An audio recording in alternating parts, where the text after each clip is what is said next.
그 대신증권 리서치 센터에 대한 약간 간략한 소개 혹시 부탁드릴 수 있을까요? 저희 대신증권 리서치 센터는 총 연구원이 51명으로 구성이 되어 있는데 그 중에 3분의 2 이상이 업계 경력이 보통 5년에서 10년 차 중견 애널리스트를 많이 보유하고 있다고 보면 되고요.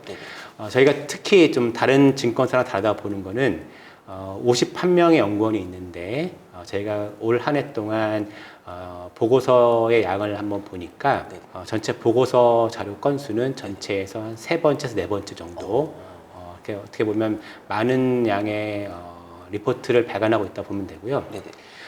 또 하나의 그 다른 점은 리포트의 양만 많은 게 아니라 저희는 그 좀 특이하게 장기 전략 리서치부라고 해서 지금 당장의 시장에 대한 분석도 중요하지만 앞으로 3년에서 5년 뒤에 세상의 변화와 그것들이 금융시장에 어떤 영향을 줄 수 있는가를 분석하는 부서를 따로 보유하고 있습니다. 그래서 그 부서에서 나오는 보고서를 보게 되면 저희가 지금 당장의 시장에 주목하는 것보다 앞으로 미래에 우리 먹거리가 될 수 있는 부분들, 그러니까 그런 부분들에 대한 리서치를 좀 심도 있게 하고 있기 때문에 질적인 측면에서도 다른 타사 증권사 리서치와 좀 차별화되는 점이 있지 않나 이렇게 판단하고 있습니다.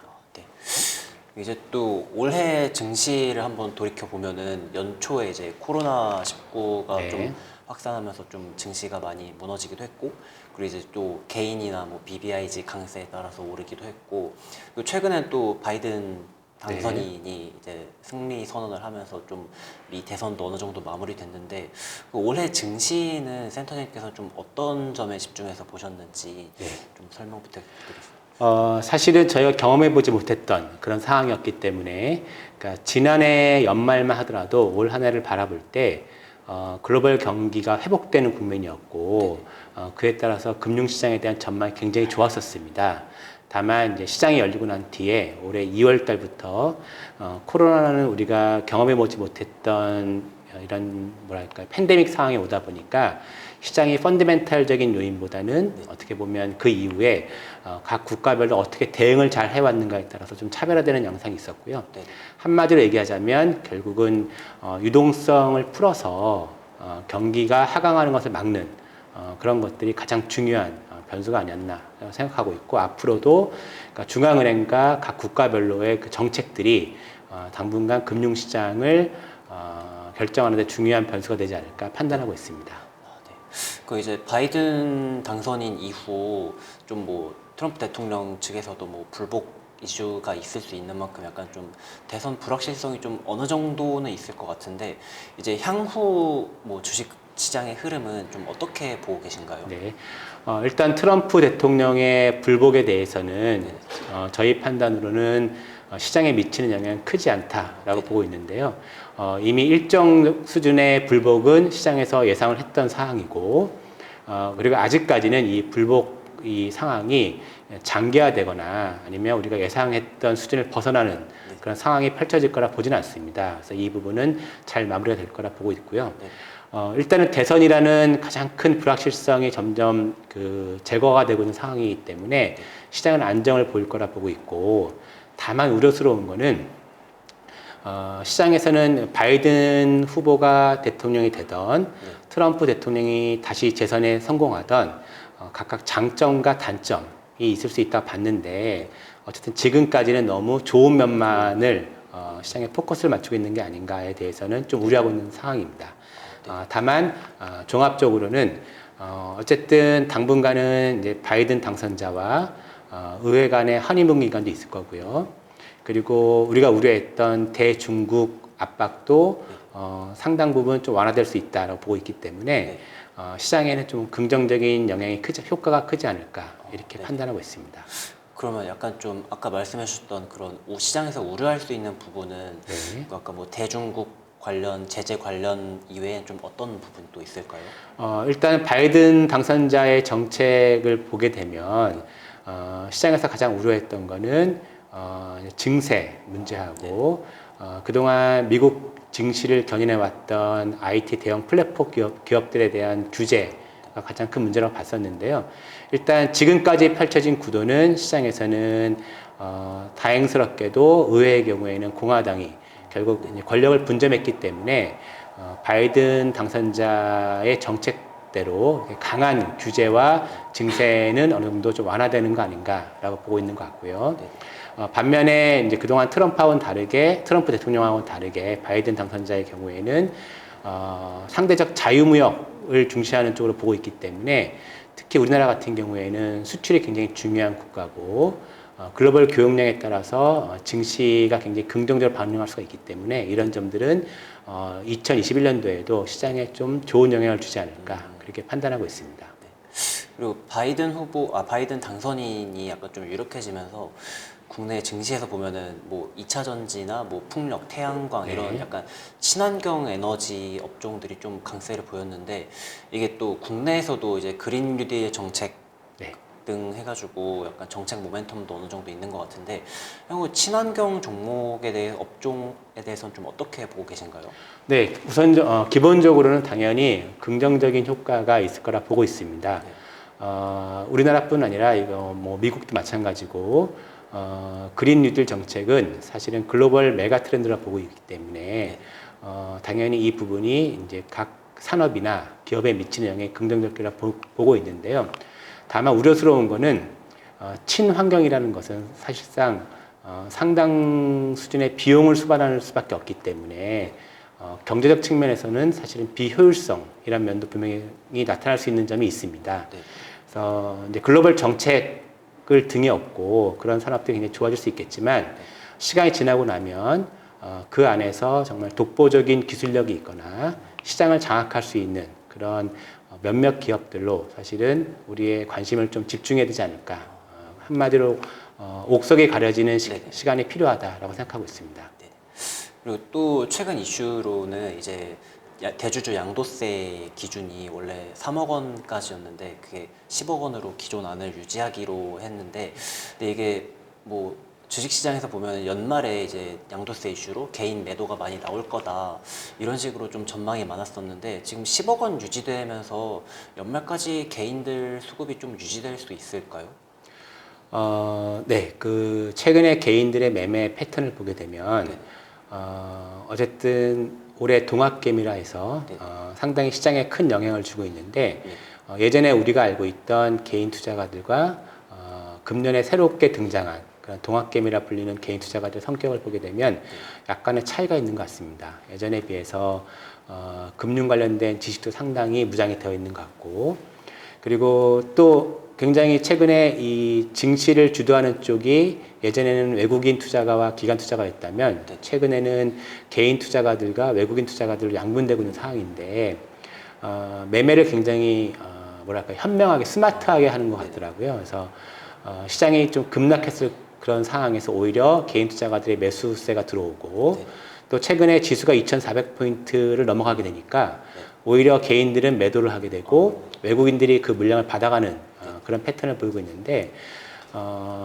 상당 기간 동안 개인 투자가들의 시장에서의 영향력은 앞으로 더 중요해지지 않을까 그렇게 판단하고 있습니다. 그리고 약간 좀 다른 업종 얘기인데 대신증권 같은 경우 최근에 그 리츠 가이드북 같은 것도 발간하면서 그러니까 저는 좀 다른 리서치 센터에 비해서 그런 부동산 펀드나 리츠 정도에 좀 집중하는 모습을 좀 봤던 것 같은데 이게 향후 센터장님께서는 좀 부동산 펀드 투자나 리츠 투자에 대해서는 좀 어떻게 보고 계신가요? 사실은 부동산 투자를 할 수 있는 방법이 상당히 제한적이었는데 리츠라는 수단을 통해서 소규모 자금을 갖고도 부동산에 투자할 수 있는 방법이 열렸다라고 보고 있는 거고요. 그리고 시장 환경 자체가 노령화가 어떻게 보면 더 빠르게 진행이 될 수밖에 없고 이제 베이비 부모를 비롯한 세대들이 은퇴가 가속화될 텐데 이제 그분들에게는 이제 정기적인 수입과 안정적인 현금 흐름이 보장되는 그런 자산에 대한 투자가 중요할 거라 보고 있습니다. 근데 그런 부분에선 사실 리츠가 가장 적합할 수 있다고 보고 있고요. 또 리츠의 경우에는 투자가 굉장히 용이하고 한마디로 투자 대상도 넓고 또 투자 기간도 본인이 선택할 수 있고 그리고 정기적인 현금 수입이 발생할 수 있는 자산이기 때문에 우리가 변해가고 있는 환경하고 잘 매칭이 될 수 있어서 리츠 부분에 대해서는 굉장히 유망하게 보고 있고요. 특히 저희 대신증권 같은 경우에는 네. 기존에 저희 어쨌든 주요 주식이라는 주력 수익원 외에도 네. 리츠라는 부분이 굉장히 성장할 수 있는 잠재력이 크기 때문에 이 부분도 우리의 앞으로의 큰 수익원으로 보고 있어서 네. 저희 리서치 센터 역시도 그 부분에 대한 분석을 강화하고 있는 상황입니다. 지금 또 이제 연말 맞이해가지고 리서치 센터 내에서도 약간 좀 내년 하우스뷰 같은 걸 좀 네. 전망하고 계실 텐데 센터장님께서는 이제 내년 증시를 좀 어떻게 보고 계신지 주요 요인과 리스크 요인은 좀 어떤 걸 보고 계신가요?